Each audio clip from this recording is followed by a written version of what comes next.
Yo team, what's going on?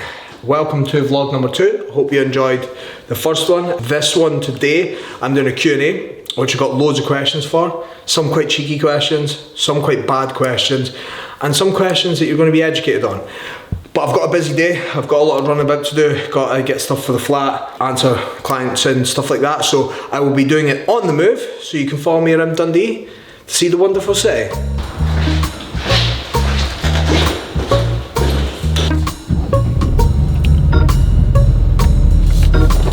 We are off to get some coffee because, you know, caffeine is the thing that's keeping me functioning at the moment with this dieting phase.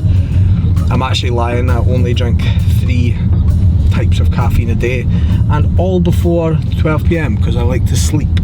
But what we are going to do is answer some of the Q&A questions on the move. First question someone asked me is the biggest mistakes I see with people trying to develop top physiques or develop better physiques. Obviously I could answer this in so many different ways, but to be honest, the things I see are pretty simple. 1, people's nutrition is absolutely dog shit.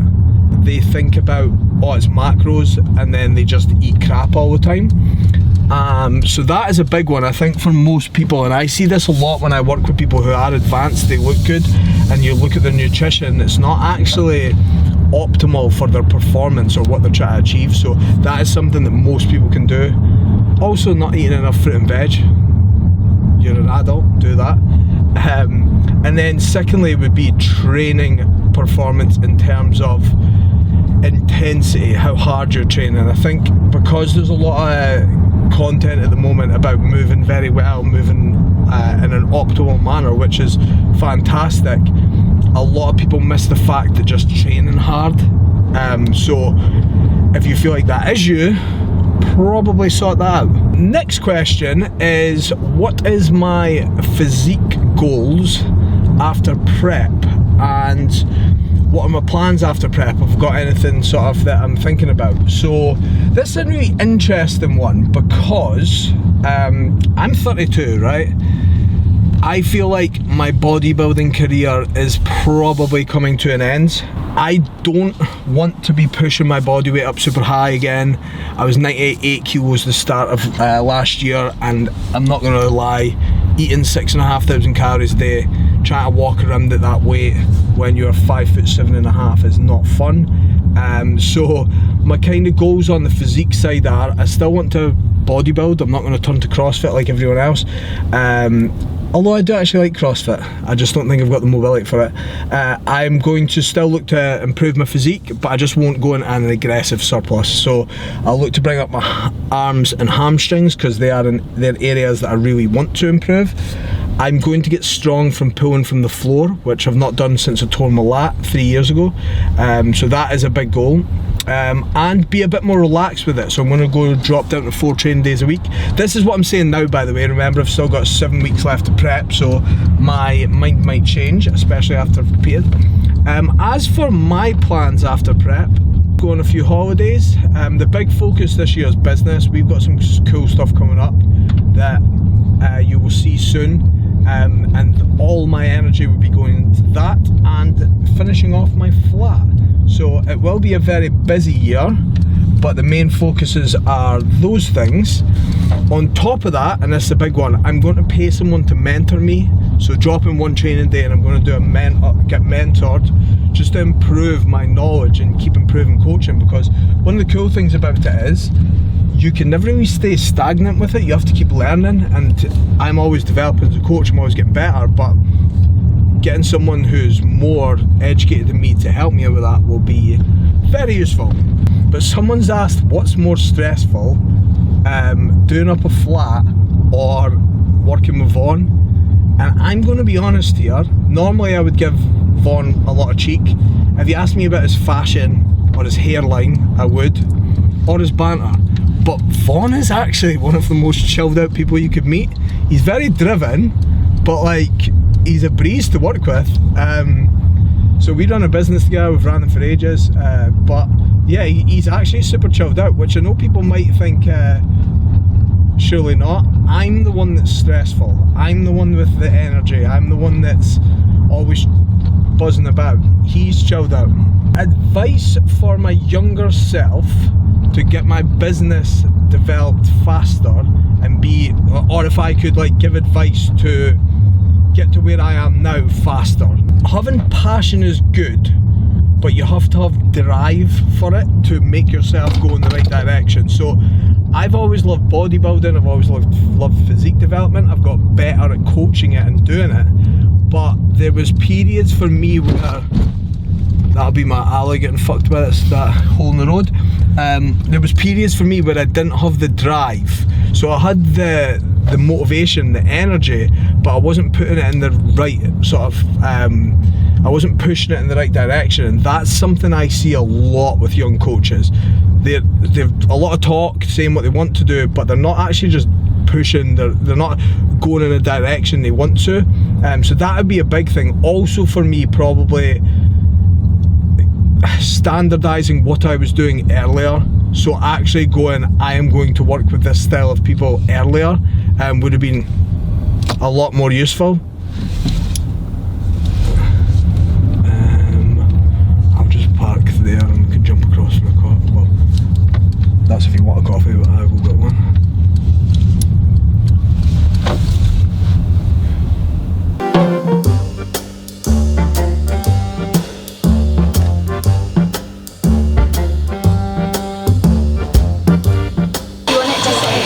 Takeaway place, maybe. Oh yeah, I could come in and do one. That'd be cool. Yeah, just let me know. Yeah, well, let me know. I'll come in and do one. Right, mate. Thank you very much. See you later. So we're on the Tay Bridge. You would get a lovely picturesque view, but there's loads of railings. I've been asked this question about 40 times, and they said, "What would you be doing?" Which is like a Dundee thing for doing. What would you be doing if I wasn't an online coach? And the honest answer that I probably shouldn't say is I'd probably be a drug dealer like everyone else in Dundee. That's why you see loads of big cars. Probably be a wheeler and dealer, try to buy and sell stuff, making some money on TikTok. If I'm honest, I would probably like to be in some sort of design-based thing. Graphic design, interior design, something like that. But I don't really know. I've never been good at working for people, hence why I work for myself with a business partner. Maybe be in jail. The next question, and this one slightly irks me, but I'm going to answer it because people always ask this shit, right? I ask so much stuff about what am I going to eat after my show? Am I going to do a 10,000 calorie eating challenge? Shut up. And that is the honest thing, right? See, if you're a competitor, don't give a fuck about what you're eating after your shows. Don't look at it, don't think about it. I've done it before, it's terrible. It will not put you in a good place for prep, and it will not put you in a good place after. But, that being said, I have no plans for meals after my shows, not even thought about it. Have I done a 10,000 calorie eating challenge before after prep? Absolutely. Was it a bad idea? Absolutely. My face went swollen. What basically happened was, I finished prep one year for a photo shoot. I looked peeled. I went to this nice hotel that does like a brunch, but quite fancy.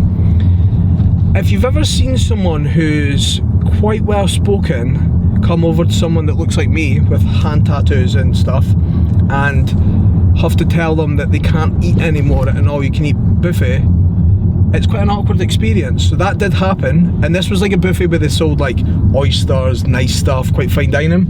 I actually had to be told to leave because I'd ate so many plates. And do you know what that done for my health and my gaining phase afterwards? Ruined it, and I was fucked for ages. So if you are on prep, don't think about that stuff. When you finish prep, go for a meal with your loved ones, your partner, your mates. That's it. Don't think about shit, don't stockpile food. So anyone that's asking me that, sorry if I sound rude, but it's a stupid idea.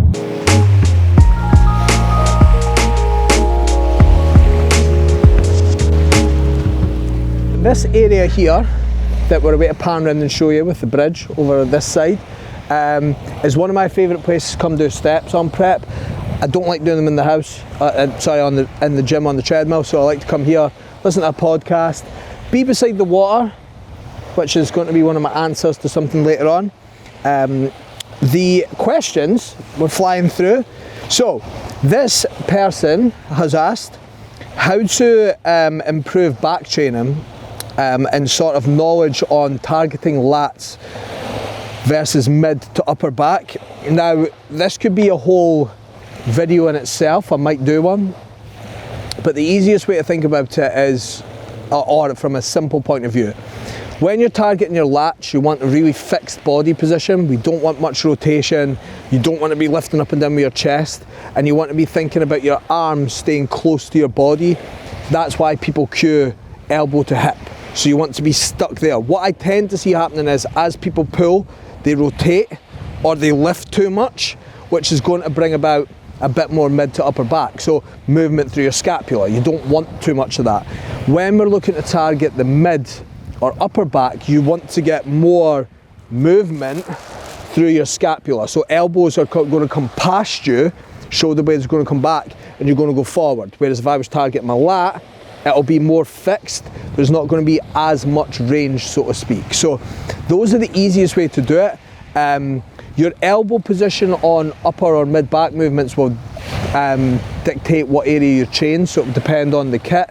But the easiest way for you to set it up is, go do a cable row, single arm, pull in here, you should feel it in your lat.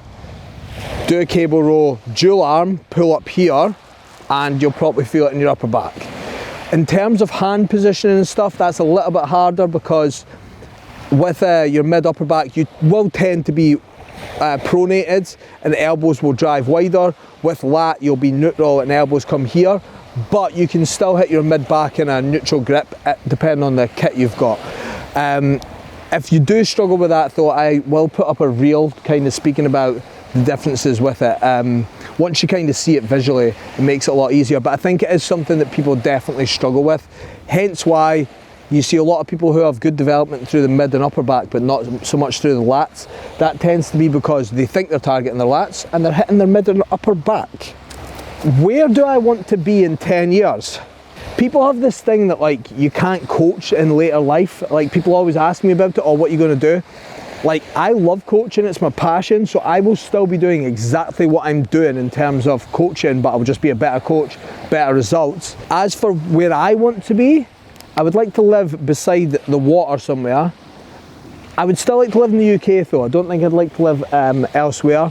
I still like to be in shape. I'll be in my 40s in 10 years time, so hopefully I'm still in shape by then. And on top of that, so I want to start investing outside of what I already do.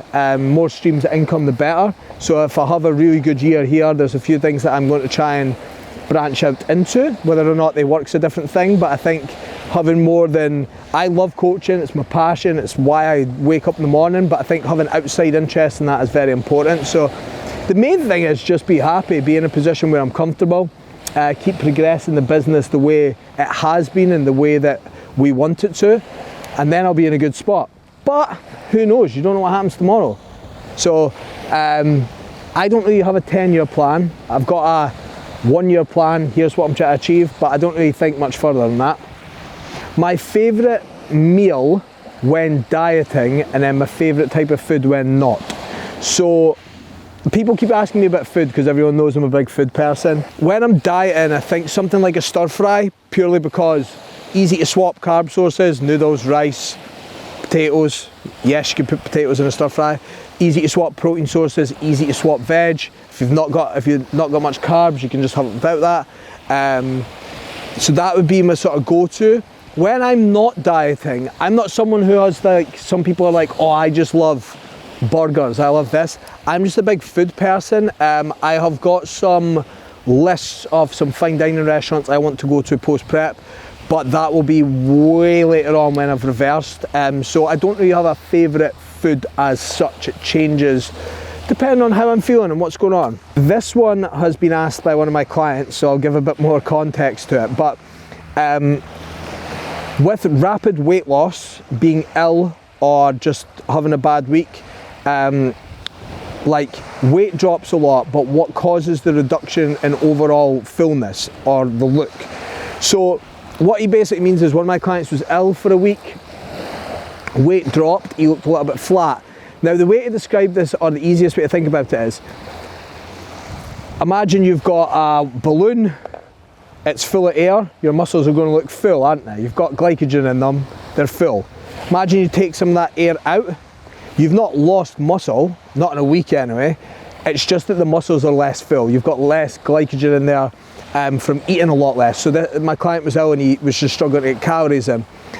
So you just lose fullness. The other thing that can happen is, like, when you go on holiday looking good and you don't train for 6 days, you lose that fullness as well. You've still got glycogen because you're taking in loads of calories, but you've just not forced it into the muscle. So it's not, don't worry, you're not dropping muscle. You're not losing all your hard-earned gains. It's just a bit of glycogen and a bit of fullness from not training and not eating that much. Hence why, if you're ill, just rest it out, you'll be sweet. You're a young PT has asked me best advice for starting out and best educational sources for people to kind of learn and improve. And the educational one is actually quite tricky, and I'll explain why in a second. But when you're starting out, the main thing to focus on is coach different people to see what you enjoy. When you find the type of person you enjoy coaching, just work with that person, in my opinion. Or not that exact person, but that type of person. The amount of times you speak to PTs in the gym and they're moaning because they work with X type of person, well, you fucking control that. You run a business, you're self-employed. As for the educational content, here's where I think it becomes a little bit tricky. So a lot of PTs love bodybuilding, right? But they don't work with bodybuilders, and they go learn about all this different stuff, learn about the content to do with that. It's not going to serve the clientele you work with. So you need to actually learn about where you are at that current time. If I was learning about the stuff I am now, when I was starting out, my business wouldn't have grown that much. So I would say either get mentorship from someone who you look up to and who runs a business and has education in the way you want it. That way is going to be the most effective. I'll be honest here, YouTube's brilliant because we need to all learn more about physiology, right? It's one of my weaknesses. I'm good at it, but I could always improve it. If you go on YouTube, there's so many doctors and things like that that break it down in a way that's really easy to learn, especially for female physiology, the menstrual cycle. There's so much on YouTube. If you're someone who just wants to learn about bodybuilding, J3U University is great, the Physique Collective have some good stuff, and then there's just loads of podcasts and that. What you do have to watch is, if you're listening to some like stuff, a lot of it's opinion based and not actual research based, so you don't want to then take that too much. But the main thing for starting out as a PT is this: work your arse off. Like, if you're a one-to-one PT starting out, you can get busy just by working harder than everyone else. Once you've got to that point, then you can start to develop your actual business, develop your coaching skills, get good with people. If it's one-to-one, here's my other tip. Get good at speaking to people. When you're in random shops, start a conversation with someone that works there and try and keep it going for 10 minutes. And you'll think, well, I'm absolutely mad. Being a one-to-one PT is how well you can speak to people. Say hi to every member in the gym, learn their name, learn about them, and you will be sweet. This one I'm just going to answer very quickly because people keep asking me, am I bothered that I'm short? I'm going to be honest, not really, because I've been this height since I was like 16. Doesn't really make me arsed. The only thing that annoys me is I have to get all my trousers tailored because I've got short legs. My worst and favourite tattoo. My worst tattoo technically is an ice cream cone on my ankle, but me and my mates have it, so I still like the tattoo, but technically it's terrible. My favourite tattoo is probably, I've got mum tattooed on my shin. That's probably my favourite one. Not the technically best one. Or, I'm going to put 3 up here. I've got my mum's favourite painting, The Kiss by Gustav Klimt, I believe. Might not be that, I can't remember. On my arm, which Andy McCallum done. That is very, very cool. But my tattoo from Lewis Home that I got done recently is mad how good it is. So those are my favourite ones. But I am absolutely covered in tattoos, and I am lucky because I like all mine. Prepare for the face ones coming soon. Sorry mum, it's happening. Tattoos, by the way, it's a bad habit. Don't start it, don't get them. If you don't have them, don't get your hands tattooed first, because that looks shit. Right, last question. This one's actually a really good question that I've never really actually thought about. Probably because I'm someone who's not really that arsed by opinions and stuff, but do you find that bodybuilding and how I look brings about negativity from people, especially just like general public or people that don't understand it? And you've got to remember that bodybuilding is a very niche subject. Like, people probably think I'm mad for wanting to diet to the way I am to go on stage. Also, you've got to remember that people are entitled to their own opinion. I don't expect everyone to think that I look good, and I also don't care. So I've never really experienced that much negativity from it. I will say, I am not that big. Like, maybe the angles you see on my photos, or right now I've got 50 layers on. I'm not that big a person, so I don't think it's that shocking. If I weighed an extra 20 kilos, I might get a little bit more. The only time you really notice it is if I'm on holiday and I'm fairly lean. Obviously I'm quite vascular, you do get some funny looks, but not really anything negative. The only time you really get it is, I think people think that you are sad and don't have a life because you're dieting for shows, or because you perhaps don't partake in as much social events. But again, it just depends what you enjoy, and I like bodybuilding, so nah, I've never really had too much with it. But that's probably because I don't spend too much time in places where it would be like out the ordinary. So it's a good question, but not really. Maybe I will get more now after I've just said that. Thank you for all the questions. There was loads more, but I'll answer it on my Instagram story. There was a lot of people giving me cheek about random things though, so I'll answer that just because thank you for that. I hope you all enjoyed the vlog. If you've got stuff that you want to see more of, whether that's educational, about prep, anything you want me to just cover, just write it below the video. And we're going to have loads more content coming for you, which is going to be great. It's exciting to do, and also when you're in prep, it's actually gave me a little boost of energy, which is always a good thing. So I will see you next week, and peace out.